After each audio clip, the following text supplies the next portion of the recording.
তিনটি সত্য মানতে পারলে সাকিব আল হাসান দেশের মাটিতে খেলতে পারবেন এবং দেশে ফিরতে পারবেন। দর্শক, তিন সত্য দিয়ে সাকিব আল হাসানকে দেশের মাটিতে ফিরাতে চান হাসনাত আব্দুল্লাহ। বিষয়টি নিজেই নিশ্চিত করেছেন।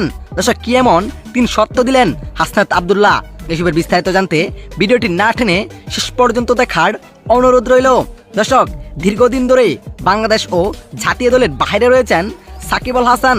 যেখানে আওয়ামী লীগ সরকার ক্ষমতা থাকায় সাকিব আল হাসান এমপি হয়েছিলেন এবং এমপি হয়ে বিভিন্ন কারণে জড়িত হয়ে গিয়েছিলেন তিনি। যে বিষয়টি আগেই জানা ছিল সকলেরই। তবে এখন গুঞ্জন উঠছে সাকিব আল হাসানকে দেশে ফিরাতে চান বর্তমান সরকার তারেক রহমান। তাদেরকে হাসনাত আব্দুল্লাহ বলেন, তিন সত্ত্বে সাকিব আল হাসান দেশের মাটিতে ফিরতে পারেন। সত্য নাম্বার 1, সাকিব আল হাসান রাজনীতিতে জড়িত থাকতে পারবে না। সত্য নাম্বার 2, সাকিব আল হাসান আওয়ামী লীগ কোনো নেতার সাথে কথা বলতে পারবে না।